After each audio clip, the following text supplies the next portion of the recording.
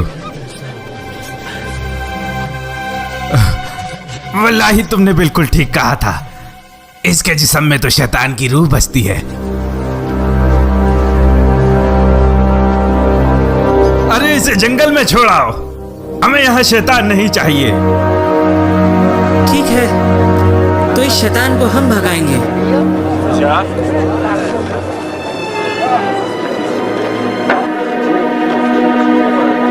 Bridge में ताकत है जो इस शैतान को काबू कर सके।